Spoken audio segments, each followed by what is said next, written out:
Bienvenidos, queridos hermanos y hermanas, queridos amigos, en el estudio de Departamento de Escuela Sabática en la Asociación General. Con ayuda de Dios queremos presentarle nuestra nueva lección, y nuestra nueva lección sigue con la misión especial de nuestro Señor Jesucristo aquí en la tierra. Y tenemos, en este caso, tenemos la oración intercesora de Jesús. Estamos junto con nuestra querida hermana Raquel. Bienvenida, Raquel. Y queremos presentarle nuestro estudio, pero antes invitemos la presencia de Dios con una oración en silencio. Acompáñanos, por favor.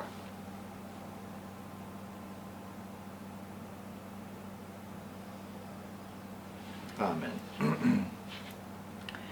Vamos a revisar la estructura de nuestra lección, la oración intercesora de Jesús por protección y gozo.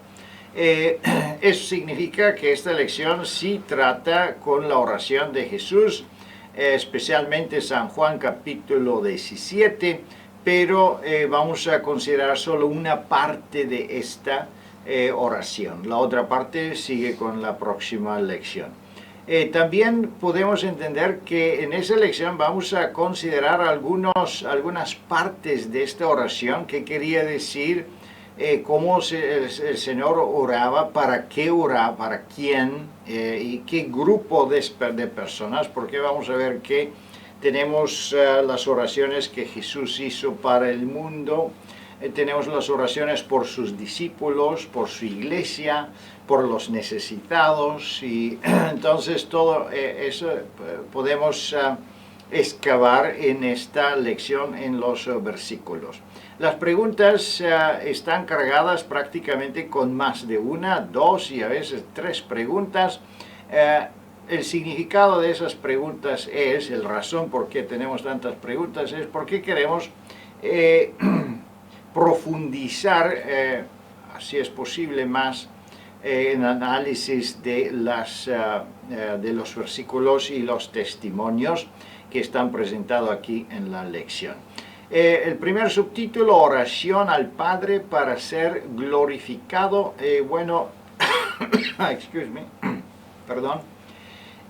está relacionado con la introducción prácticamente en la lección.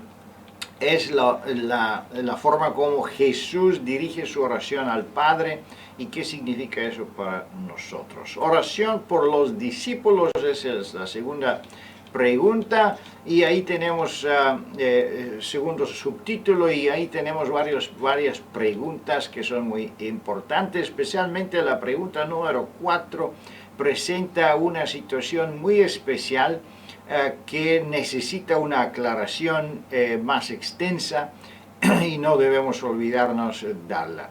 Después viene el otro subtítulo, oración por unidad y protección, y vamos a ver que esta oración está dirigida a un grupo especial, específico. ¿Quién son ellos? Privilegiados, que tienen, el privilegio de ser parte de esta oración o sujeto de esta oración.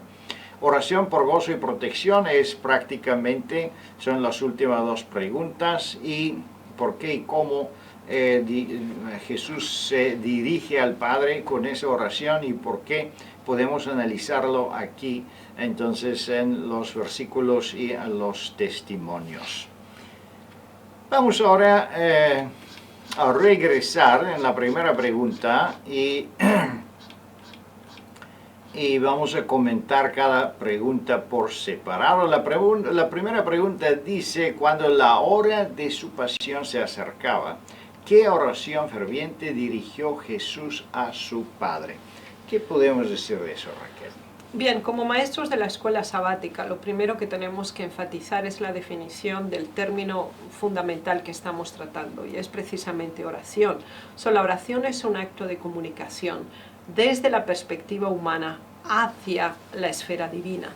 En este contexto específico, estamos analizando Juan 17, que es una oración de intercesión de Jesús conectando a los fieles de la tierra con la divinidad y el soporte celestial hacia ellos. Él es el elemento que regula esa conexión. Ahora, vamos a ver elementos de esta oración ejemplar que contiene elementos fundamentales que deben ser parte de nuestras propias oraciones y que además define nuestra relación con el cielo y también con nuestros semejantes. Entonces, en primer lugar, los versículos 1, 2, 4 y 5 analizan cuál debe ser el orden, el contenido inicial o introductorio en nuestras oraciones. El primero de ellos subraya especialmente la reverencia, la solemnidad y la dedicación respetuosa hacia Dios. Y se nos dice, y levantando los ojos al cielo, dijo, Padre. Cuando nosotros nos postramos en oración debemos entender que estamos ante el mayor y más superior ser del universo. Y eso requiere una actitud y un comportamiento de sumisión, humildad y elevada reverencia ante Dios. Y debemos enfocar nuestra expresión oral hacia el cielo. Es muy importante considerar que Dios debe ser el motivo de nuestras acciones y su honra y gloria debe ser la motivación de nuestra existencia. Y por lo tanto Jesús enfatiza y reporta ante su Padre la misión que Él vino a ejecutar y la proximidad de la finalización de esta. Y analiza claramente que el hecho de apelar a su Padre viene dada por el cumplimiento fiel de los requisitos previos para solicitar esta misma intervención a favor de los fieles, en representación de sí mismo y por la salvación de la humanidad. Por lo tanto, es muy importante tener objetivo, tener definido el contenido de nuestra oración y sobre todas las cosas, glorificar y alabar a Dios en la parte introductoria de nuestra posición en respecto a una petición específica. Muchas gracias, muy importante es la primera pregunta y también el primer testimonio en la pregunta. Aquí queremos presentar este testimonio. Necesitamos estudiar la palabra que pronunció Jesús en la oración que ofreció precisamente antes de su juicio y crucifixión. Eso significa que esta oración tiene un significado especial, no solo para Jesús en este caso, pero es una oración de intercesión, una oración de que podemos nosotros aprender mucho. Uno es que la forma como Él lo hizo y el segundo es el contenido. Podemos decir que Jesús en esta oración prácticamente presentó su informe de trabajo. Él dijo que tú me entregaste este trabajo y yo lo terminé.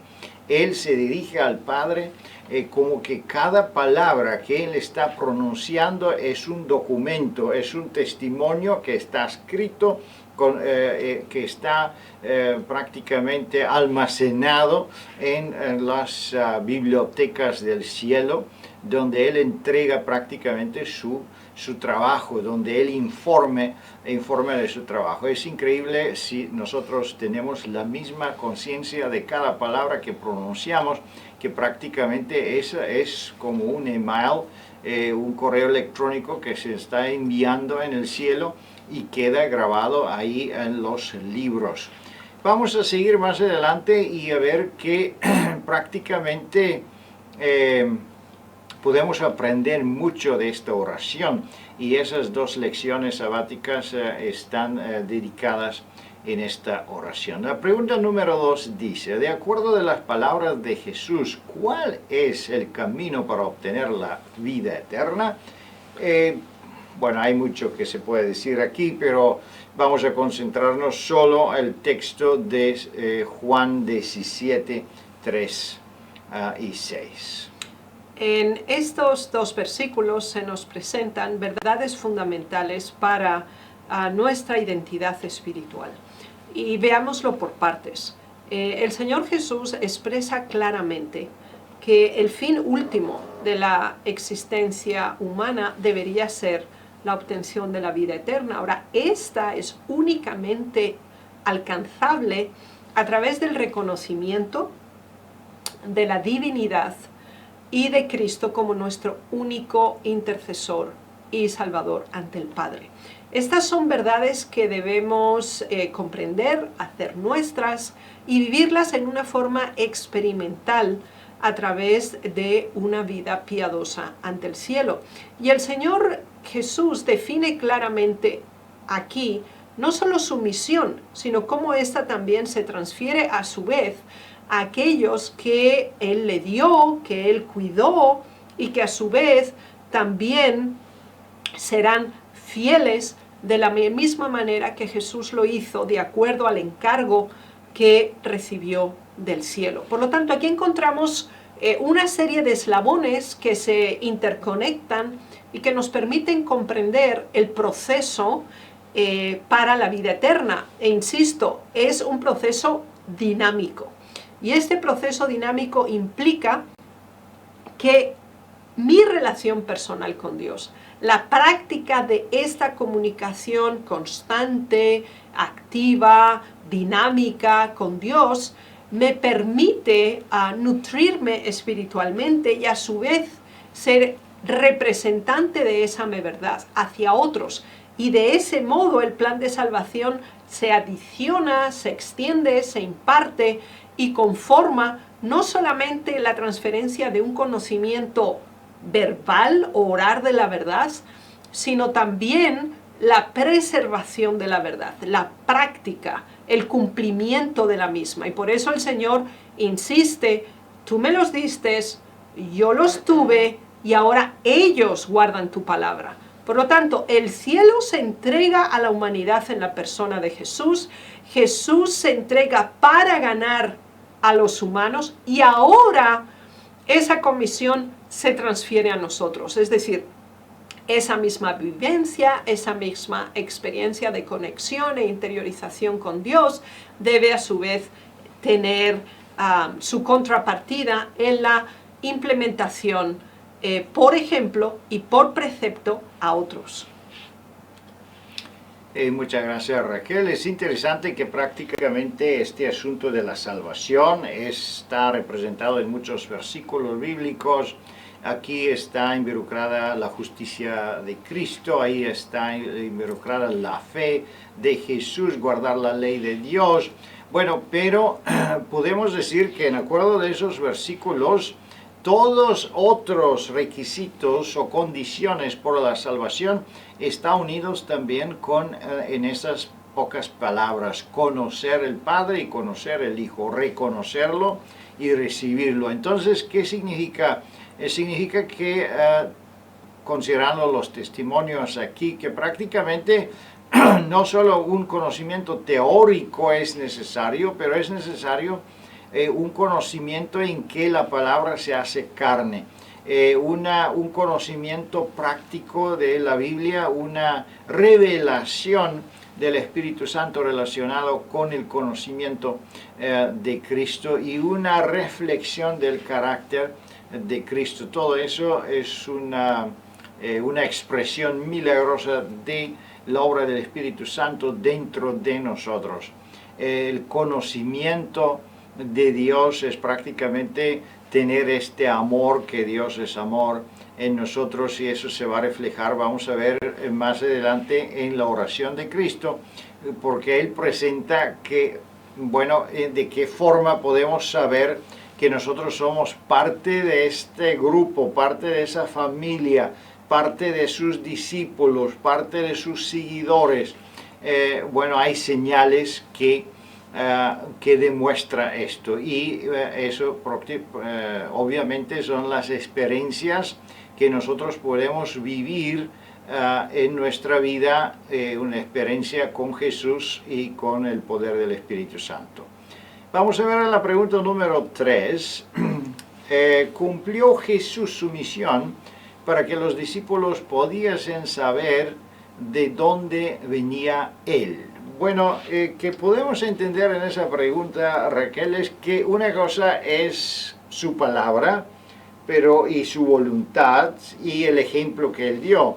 Pero esa pregunta trata de una comunicación muy importante. ¿Podían los discípulos saber que Él de verdad es el Mesías? ¿Podían ellos recibir este conocimiento? ¿Y qué importancia tiene eso con el plan de salvación?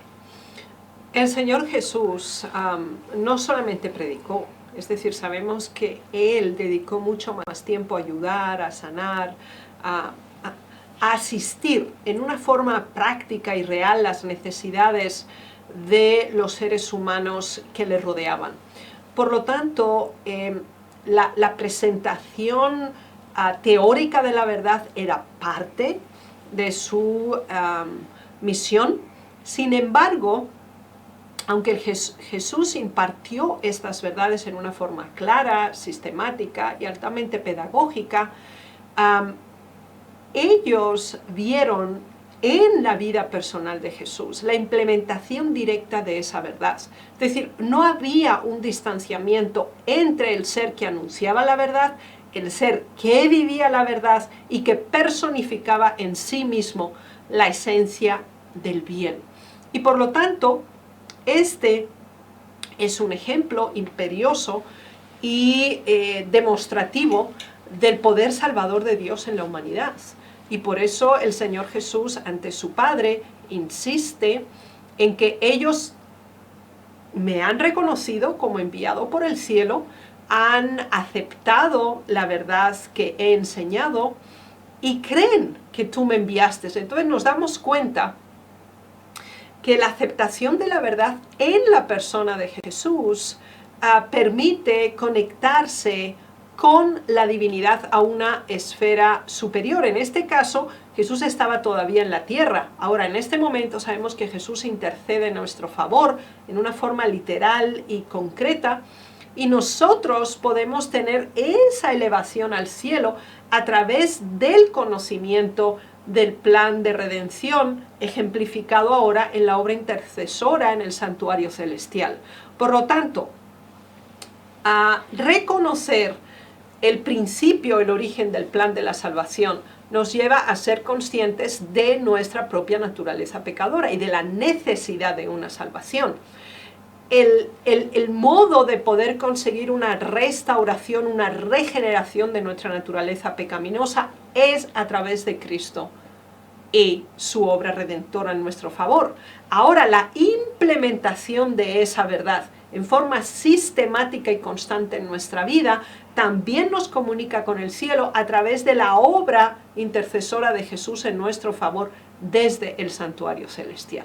Por lo tanto, el escuchar la verdad, aceptarla, interiorizarla e implementarla son pasos claramente definidos en estas citas bíblicas que Jesús presenta a su Padre como hechos consumados y como el cumplimiento de la misión que Él debía cumplir en esta tierra. Estos mismos principios son aplicables para nosotros aquí, hoy y ahora, ya que la oración intercesora de Jesús está formulada también para nosotros. Y Él nos representa con la misma intensidad e interés que lo hizo con sus discípulos de antaño. Muchas gracias, Raquel. Aquí tenemos una expresión muy interesante en el versículo en Juan 17, versículos 7 y 8, y dice que entonces, ¿de qué forma podían los discípulos saber que Él proviene del Padre? Aquí conocido verdaderamente que salí de ti, dice Jesús. Entonces, ¿de qué forma sabemos que Él salió del Padre? Es porque Él tenía la palabra, Él tenía el conocimiento directamente del Padre, Él tenía también la autorización. ¿De qué forma sabemos que Él tenía la autorización? Pues porque tenía el poder, un poder sobrenatural, que Él podía, por ejemplo, ordenar y decir a los demonios, váyate por aquí, por allá. Entonces todo eso fue un testimonio que el Padre verdaderamente lo tenía elegido y que Él salió del Padre.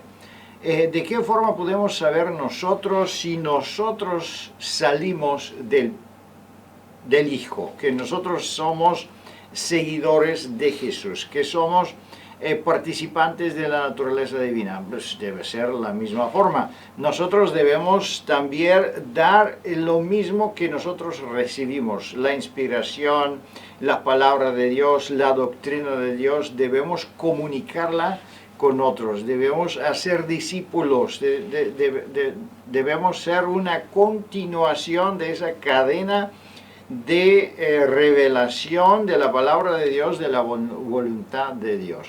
Y si nosotros lo hacemos, entonces somos también, podemos decir que nosotros salimos del Hijo, salimos de Jesús y proveemos del mismo fuente. Y eso es que hace el Espíritu Santo. De esa forma somos nosotros participantes en la naturaleza divina y de esa misma forma somos prácticamente parte de esa comunidad de discípulos, de seguidores, que vamos a ver que es sumamente importante porque en la oración de Jesucristo hay una separación. Hay una separación de las personas del mundo que inocentemente quizá o ignorancia viven o no viven la verdad, y también es el pueblo de Dios, la gente que aceptaron a Jesús, que lo siguen, a sus discípulos especialmente, y vamos a ver qué es esa diferencia y también hay diferencia de experiencias que hacen esas personas, porque la oración de Jesucristo también impacta e influye en nuestra vida. Vamos a ver la pregunta número 4. Así como el sumo sacerdote oró una vez por su pueblo, ¿por quiénes oró Jesús en esta hora solemne? ¿Qué podemos decir de esta oración específica? Y también en esa pregunta tenemos una parte muy, la segunda pregunta, una comparación de la oración que él hace aquí para sus discípulos y la oración que él hizo por el mundo o por ellos que lo crucificaron. ¿Qué podemos decir de eso, Raquel? Esta oración del Señor era claramente intimista y estaba relacionada estrictamente con el cumplimiento de su misión en general y en específico con la presentación de sus discípulos ante el Padre, para que ese mismo sostén, apoyo, protección que Él tuvo fuera también a su vez transferido a sus propios discípulos. Por lo tanto, el Señor hace aquí una clara separación y Él define claramente que Él está haciendo una petición específica por un grupo humano concreto. Y eran precisamente sus discípulos, veremos en otro versículo, con la excepción de uno de ellos. Ahora, es interesante ver que el Señor Jesús era absolutamente consciente de cómo el fin se acercaba y de qué manera Él se preocupaba por la condición y la prosperidad de aquellos que habían aceptado la verdad. Y con ese fin comparte y distribuye estos discípulos con su Padre. Y esta es una prueba de entrega y de completa armonía en la divinidad.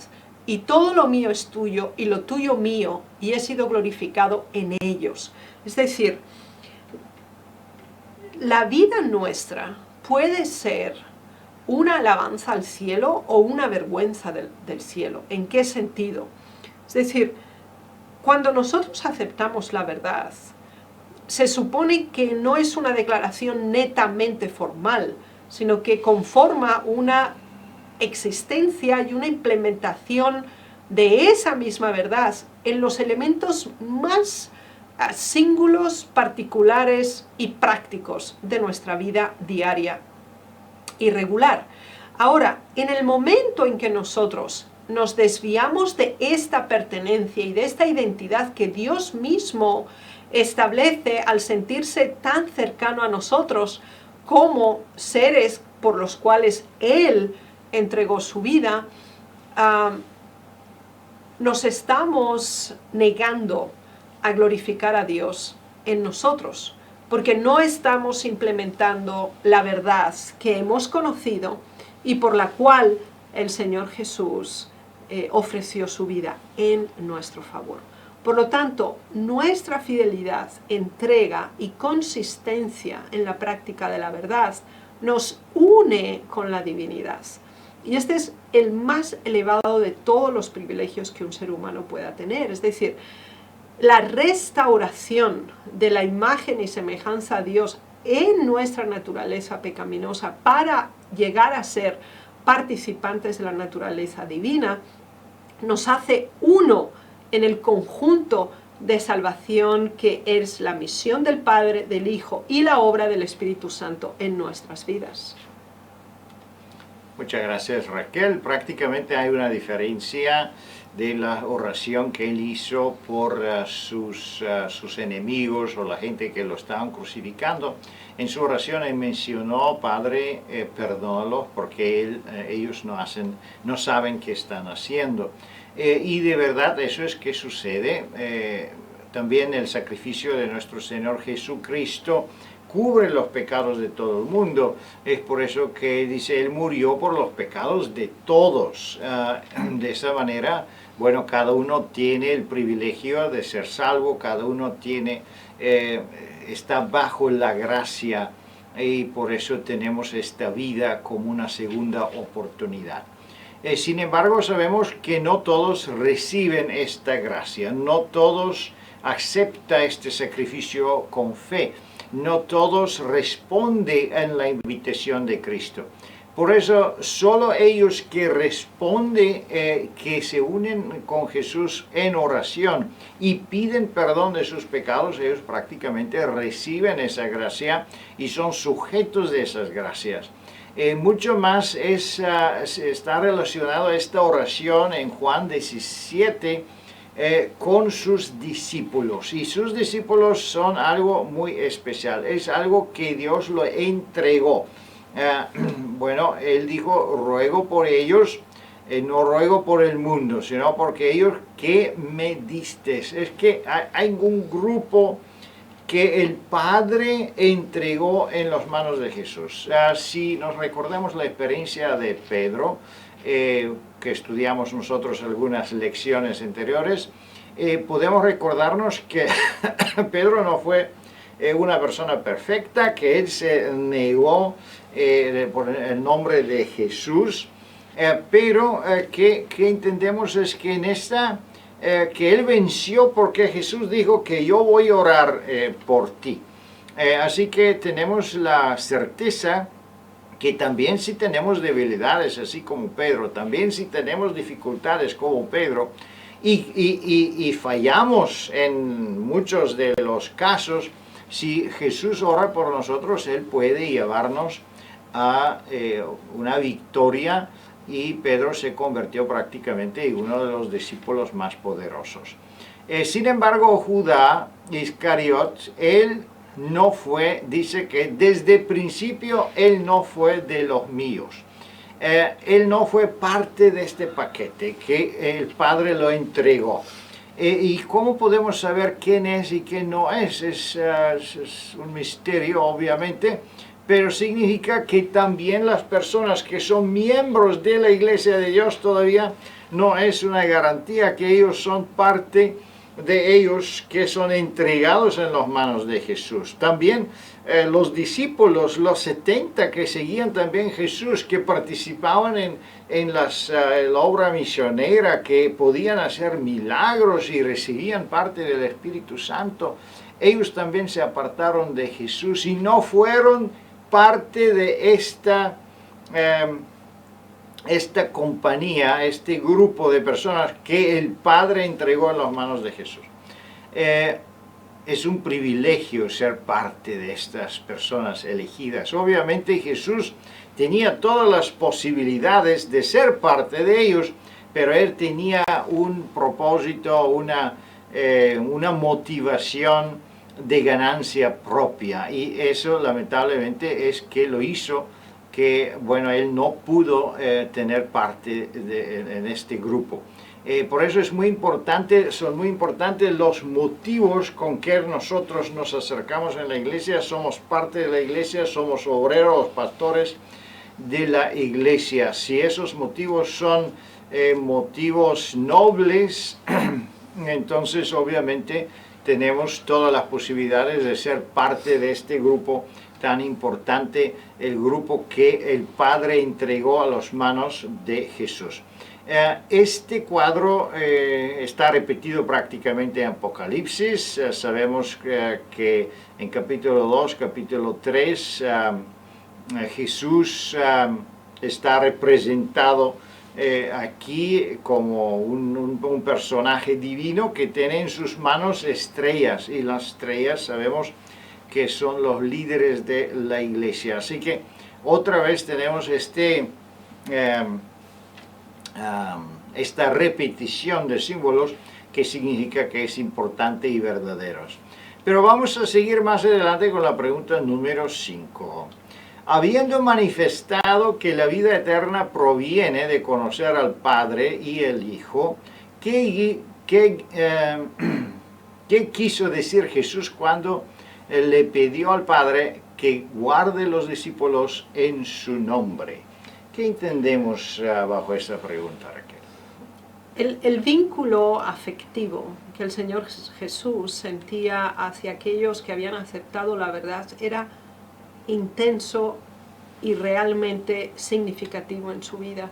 Por eso, cuando Él se preparaba para su pasión y muerte y posterior ascensión, era consciente que los discípulos iban a sentir ese abandono, iban a sentir ese vacío. Y aquí vemos esos dos niveles de acción en el que la vida del cristiano se desarrolla, y por eso esta oración era tan importante. Es decir, el nivel cielo y el nivel tierra. Es decir, el Señor Jesús dice, yo ya no estoy en el mundo, yo voy posteriormente a resucitar y regresar a mi hogar en el cielo. Sin embargo, estos fieles, mis discípulos, ellos se van a quedar aquí. Entonces es necesario un apoyo y un soporte que corresponda a las necesidades que ellos van a enfrentar.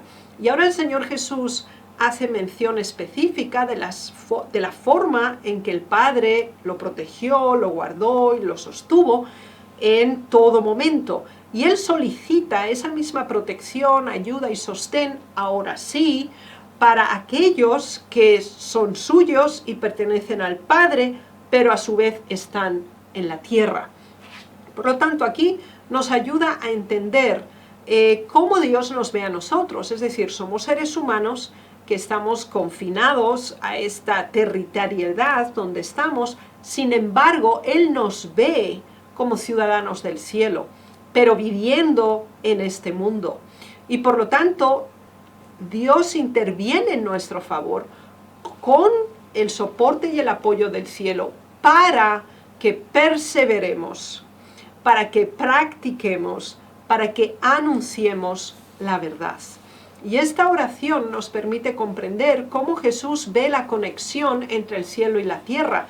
Y el elemento fundamental que se destaca es la fidelidad, la obediencia y la entrega de los seres humanos a la verdad, la aceptación de Jesús como Salvador personal, al Padre como aquel que entrega al Hijo en nuestro favor, son elementos que nos elevan hacia el cielo, aún en nuestro habitáculo terrestre, porque el Señor ya no nos ve como partícipes o pertenecientes a, solamente somos personas que estamos aquí sin ser de aquí, porque vivimos en la atmósfera del cielo. Muchas gracias. Aquí tenemos prácticamente introducidos no solo ellos que Dios le dio, pero también el hijo de perdición. Sabemos que el enemigo está intentando de destruir todos sus discípulos y él intentó también con Pedro. Dice que fueron zarandeados los apóstoles, pero como Jesús oró por ellos, entonces ellos se salvaron. Así que la oración intercesora de Jesús no es solo porque Él es nuestro sustituto, Él es nuestro garante, Él es nuestro abogado, pero Él es también un sostén permanente en sus oraciones, y Él envía el Espíritu Santo, los ángeles santos, que prácticamente colaboran en el plan de salvación. Es sumamente importante la protección que podemos tener bajo la custodia, bajo la cobertura de nuestro Señor Jesucristo. El primer testimonio aquí dice, Cristo había terminado la obra que se le había encomendado que hacer. Había reunido a aquellos que habrían de continuar su obra entre los hombres. Y eso es muy importante, queridos hermanos y hermanas. La protección de Jesucristo prácticamente no es para todo el mundo. Esta protección es especialmente para ellos que siguen desarrollando la obra de nuestro Señor Jesucristo aquí en la tierra. Por eso es sumamente importante que nosotros somos parte de esas personas, que somos entregados por el Padre en las manos de Jesús. Entonces nada mal sucederá con nosotros. Es difícil, vamos a decir, perder la salvación si una vez estamos en las manos de Jesús. Pero para ser parte de este grupo en las manos de Jesús, bueno, debemos tener esta unidad, debemos tener el Espíritu Santo que hace que nosotros somos uno con todos otros creyentes. Vamos a ver en la pregunta número 6, continúa el desarrollo de la oración de Jesucristo, pero analizando los versículos 13, 14 hasta 19. ¿Qué podemos contestar en la pregunta número 6? ¿Qué otra petición hizo Jesús a favor de los discípulos sabiendo que nadie más podía dárselo? ¿Qué podemos hacer? La pregunta anterior analizaba los dos niveles que eran cielo y tierra, que representan también distintos valores, el bien y el mal, y ahora se expresa aquí el futuro que le esperaba a los discípulos. Es decir, el Señor es siempre realista y presenta la situación tal cual es. De hecho, Él lo experimentó desde su nacimiento, la persecución, la oposición y un odio profundo hacia Él como persona y también hacia la verdad que representaba.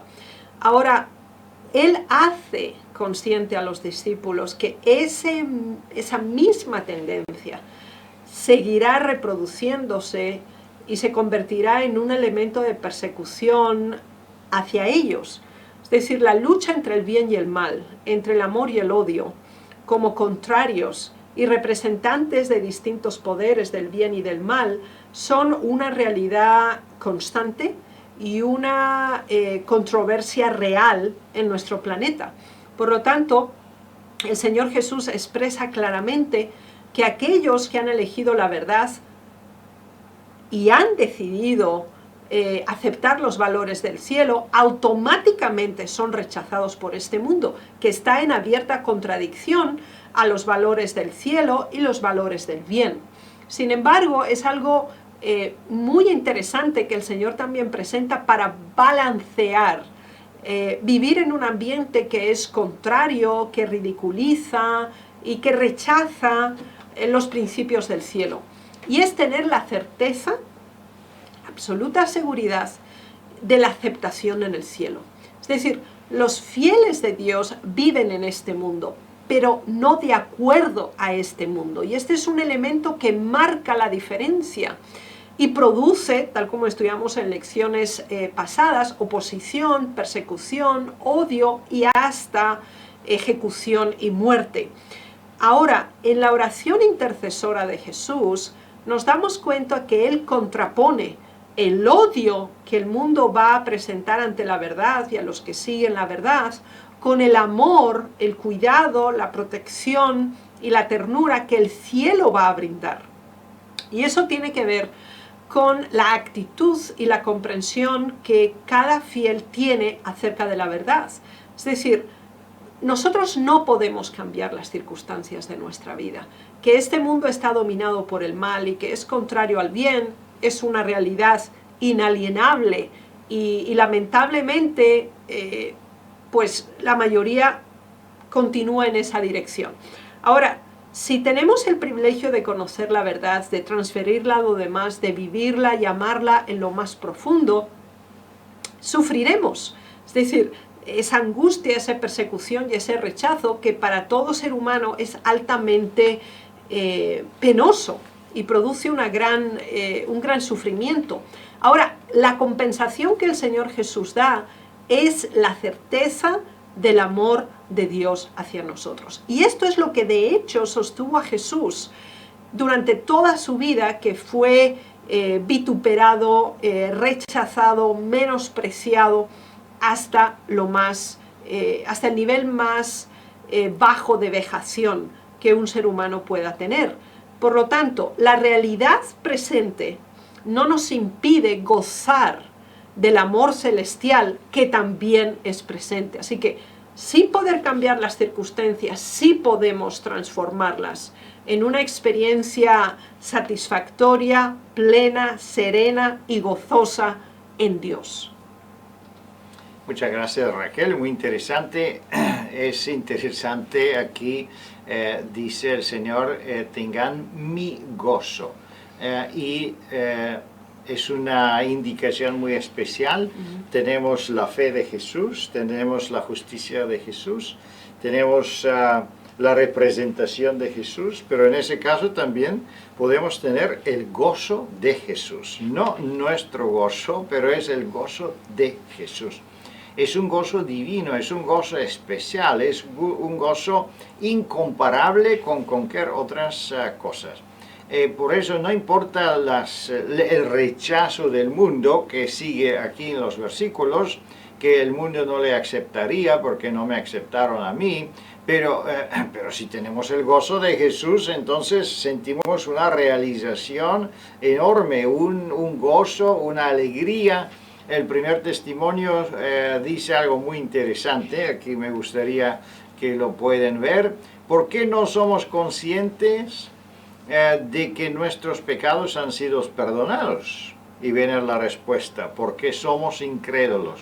Si nosotros tenemos la misma fe de Jesús, entonces debíamos tener también el gozo de Jesús. Es importantísimo. Y también la protección, obviamente, porque juntos con eso se repite también la idea que estamos en las manos de Jesús. Seguimos más adelante en pregunta número 7, continuando en oración. ¿Qué pidió él por los discípulos?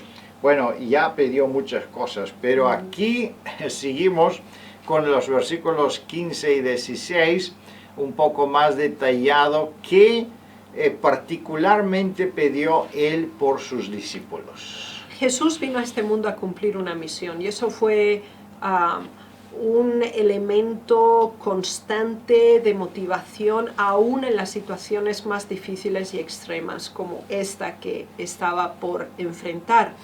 Y en esas circunstancias él piensa en sus discípulos, en aquellos fieles que quedan aquí cuando él iba a ascender. Por lo tanto, el Señor les dice: no es que los quites de este mundo, no es que ellos van a ascender conmigo, sino que los guardes del mal. Es decir, nosotros tenemos una misión y tenemos que tener una identidad definida. Lo tenemos como iglesia, pero también la tenemos que tener claramente formulada como miembros individuales. Es decir, ¿cuál es la misión de mi vida? ¿Cuál es mi aporte para la extensión del Evangelio, para la eliminación del mal, para el predominio del bien. Es decir, esa misión debemos formularla en una forma concreta y específica en nuestra vida. Y para ello es obvio que no pertenecemos a la mayoría ni a la línea general que este mundo tiene, de tal manera que debemos seguir el mismo ejemplo de Jesús, llevar a práctica las mismas actividades que Él a su vez hizo. Y de esa manera también un día ascenderemos como Él también lo hizo. Muchas gracias, Raquel. Es impresionante esta oración de protección. Prácticamente es protección del mal, no quitarlo del mundo, pero apartarle del mal. Y ¿qué más podemos desear prácticamente si nosotros somos en las manos de Jesús, si Él nos da su gozo, si Él nos da su protección, si Él nos da su Espíritu Santo? Nadie puede dañarnos porque obviamente no podemos perdernos en las manos de Jesús. ¿Quién puede sacarnos de ahí? Si el enemigo ya está temblando, solo acercarse de Jesús es imposible. Entonces, la única preocupación que debemos tener es entrar una vez en las manos de Jesús, ser verdaderamente sus discípulos. Entonces, no tenemos nada más que temer. Que Dios le bendiga y le guarde, queridos hermanos y hermanas. Y queridos amigos, con ayuda de Dios nos vemos durante la próxima semana. Amén. Hasta luego.